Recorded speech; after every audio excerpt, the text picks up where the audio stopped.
کرسی پر نماز تو بہت سے لوگ پڑھتے ہیں. اول تو کرسی پر نماز پڑھنے نہ پڑھنے کے مسائل ہیں. زمین پر جو ایک معمول کے مطابق سجدہ کیا جاتا ہے، جو جنرل لوگ کرتے ہیں سجدہ، تو وہ سجدہ حقیقی کہلاتا ہے. یعنی کہ ریئل سجدہ تو وہی ہے، حقیقی سجدہ. لیکن بعض مجبوریاں ہیں کہ وہ حقیقی سجدے پر، جیسے اب وہ اس میں قدرت نہیں ہے اس کی، یہ کر نہیں پا رہا، یا کرتا ہے تو سخت درد ہوتا ہے، کوئی اس طرح کا اس کو عذر ہے، تو اب یہ سجدہ ساقط ہوتا ہے، معاف ہو جاتا ہے. جب سجدہ اس کو معاف ہو گیا، حقیقی سجدہ، تو اب اس کا قیام جو ہوتا ہے نا، کھڑا ہو کر یہ قیام، یہ بھی فرض ہے، تو یہ بھی معاف ہو جائے گا. قیام بھی اب ساقط ہوا، معاف ہوا. اب یہ کہ زمین پر بیٹھ کر پڑھے یہ بہتر ہے. اب بعض صورتوں میں کہ زمین پر بھی بیٹھ کر نہیں پڑھ سکتا، تو اب یہ کہ کرسی پر بیٹھ کر پڑھنے کا طریقہ جو ہے نا، تکبیر تحریمہ اور ہاتھ باندھنا تو وہ سیم ہے، کہ اس میں کوئی رکاوٹ جس کو نہیں ہے، اللہ اکبر یہ ہاتھ باندھ دیا. اب یہ جو بھی پڑھنا ہے سورہ فاتحہ وغیرہ یہ پڑھیں. اب رکوع اور سجدہ اس میں تھوڑا دھیان رکھنے کا. اچھا، رکوع کا تعلق یہ جو اشارے سے نماز کہلاتی ہے. اشارے سے جو نماز پڑھی ہے اس کا تعلق کمر سے نہیں ہے، توجہ رہتی نہیں ہے، کمر جھکی ہوئی ہوتی ہے. تو اصل جو ہے نا، سر سے اشارہ کرنا ہے رکوع کا. تو اب جیسے یہ، اور ٹیک بھی اگر ضرورت نہ ہو تو ٹیک نہ لگائے. اس کے لیے اگر کوئی وہ بغیر ٹیک کا سٹول ممکن ہو نا، بڑا بنوا لے. اب جب اپنے آسائش کے لیے طرح طرح کی چیزیں بنوا ہی رہے ہوتے ہیں ہم، تو ایک سٹول بھی بنا لے نماز کا، گدی وغیرہ ڈلوا کر، تاکہ اس کو تکلیف کم سے کم ہو. تو بغیر ٹیک لگائے، کیونکہ ٹیک لگانا بغیر ضرورت یہ مکروہ تنزیہ، ناپسندیدہ ہے. تو اب یہ کہ یہ بیٹھے ہیں اور رکوع اب کرنا ہے. تو رکوع میں اس سر کا اشارہ کرنا ہے، اللہ اکبر کہہ کر اب میں رکوع کیا ہے. اب وہ سمع اللہ لمن حمدہ، یہ سیدھے ہو گئے. اب دو سجدے کرنے ہیں. سجدے میں شرط ہے کہ رکوع سے کچھ نہ کچھ زیادہ جھکاؤ ہو. اللہ اکبر. آپ نے نوٹ کیا کہ میرا رکوع سے یہ سر زیادہ جھکا ہے. اللہ اکبر، اللہ اکبر. یہ دو سجدے ہو گئے، رکوع ہو گیا. مین یہ تھا. اب وہ دوسری رکعت، پھر تحیات اور سلام پھیرنا، یا 4 رکعتیں. تو مین اس کا مطلب ہے کہ یہ دھیان رکھنا ہے کہ رکوع اور سجدے میں بس فرق ہو جھکنے میں. اگر رکوع جتنا ہی سجدے میں جھکیں گے نا تو نماز نہیں ہوگی، یا رکوع سے کم جھکے تب بھی نہیں ہوگی.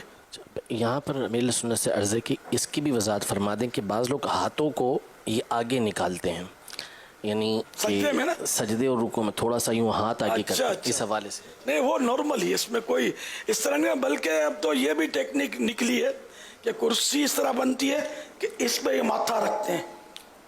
غیر ضروری ہے، حاجت ہی نہیں ہے اس کی، بیکار خرچہ کرتے ہیں. اور مطلب عوام میں غلط مسئلے کی تشہیر ہوتی ہے کہ اشارے سے نماز میں یہ آگے یوں سپورٹ بنائے جائے.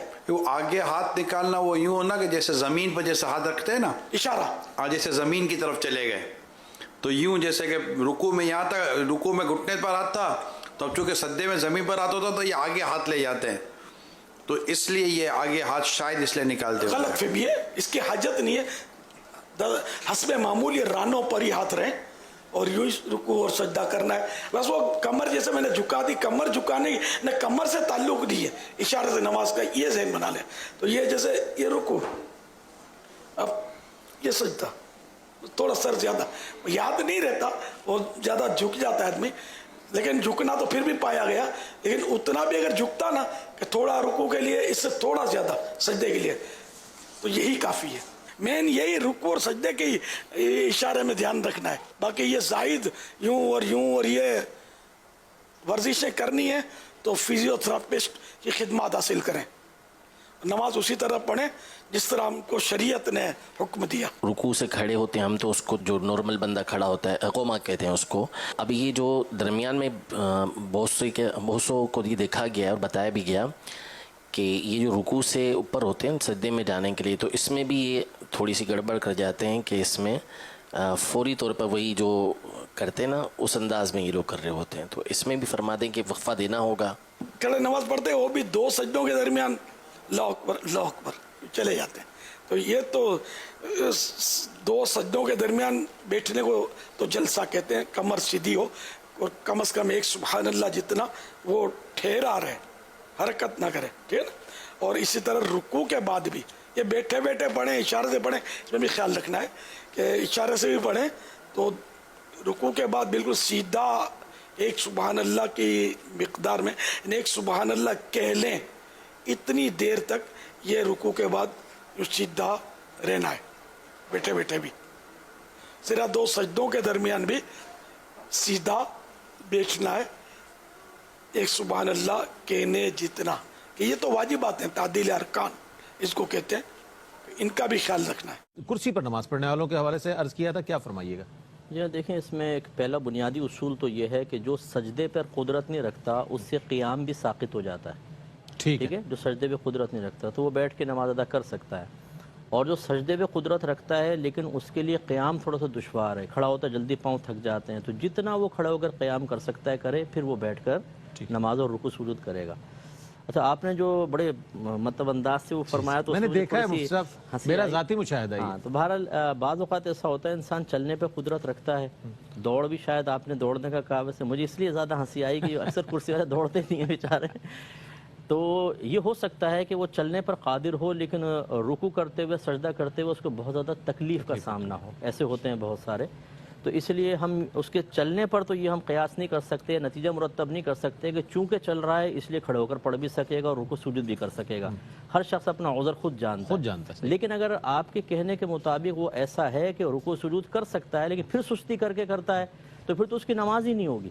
अच्छा, क्योंकि क़याम फ़र्ज़ है, रुकू सुजूद बाकायदा उसको करना था और वो सुस्ती करके बैठा हुआ है, तो उसकी फिर नमाज होगी नहीं। तो लिहाजा अगर वाकई शरई उज़र है तो फिर बैठ कर कर सकते हैं। उसमें अफजल तरीन ये है कि ज़मीन पर बैठ कर नमाज अदा करें, ज़मीन पर, क्योंकि 2 कुर्सियाँ अगर रखें तो ये 3 की जगह घेर लेती हैं। आप बिल्कुल बिल्कुल ऐसा ही। और जैसे आपने फरमाया एक वक्त था, हजरत ने भी नमाजें पढ़ी हैं, हम लोग भी, हमारे उसमें एक आदिल्ला माशाल्लाह कोई एक साइड आदमी नजर नहीं आती थी हजरत, और अब तो ऐसा है बिल्कुल सफ के आखिर में, पूरा अब तो दरमियान में लेके बैठ जाते हैं। शाहरुख भाई कह रहे थे कि ऑडिटोरियम बन गई है मस्जिदें तकरीबन, और अनकरीब और ज्यादा कुछ हो जाएगा। तो ऐसा बहुत होता है, बहुत ज्यादा कुर्सियां आ गई हैं अब। तो ये बड़ा गौर करना होगा कि अगर बगैर कुर्सी के ज़मीन पर बैठकर हो सके तो ये सबसे बेस्ट वे है। लेकिन अगर उसमें भी दिक्कत होती है तो बहरहाल फिर कुर्सी पे बैठ के नमाज हो जाएगी। उसमें फिर रुकू में कम झुकें, सजदे में थोड़ा ज़्यादा झुकें। अच्छा, उसमें बाद वो तख्ता सामने रख लेते हैं, तख्ते पे सजदा करने की कोशिश करते हैं। जी बिल्कुल बिल्कुल। जब इंसान नॉर्मल अंदाज से सजदा करने पर कादिर ना हो तो फिर इशारे से सजदा करेगा, फिर उसको किसी चीज़ पर पेशानी टिकाने की हाजत नहीं है। बल्कि एक अराबी साहबी थे, वो तकिया पे सजदा करने की कोशिश कर रहे थे, लकड़ी पर तकिए पे सरकार ने उनको लेके हटा दिया था, इशारे का हुक्म फरमाया, तो इशारा करके फिर नमाज अदा करें। अच्छा, फिर ये भी होता है मस्जिद में जब कुर्सी पे नमाज पढ़ी जाए तो पाइप के ऊपर पाँव रख लिए जाते हैं, जमीन पर, तो जमीन पर पाँव रखना जरूरी है अगरचे वो कुर्सी पर ही पढ़ रहे हैं, तो क्या तरीका? कोई ऐसा कोई बात नहीं है कि वो कुर्सी के पाए पे भी रख सकता है पाँव अपने, वो कोई मसला नहीं है। जब उससे क़याम साक़ित हो गया है और वो बैठ के ही नमाज अदा कर रहा है तो अभी वो बैठा ही हुआ है। ठीक है, ये नहीं कि पाँव ज़मीन पर टिकाना कोई ये लवाजिमात नमाज में से हो, ऐसी बात नहीं है। अच्छा, इस हवाले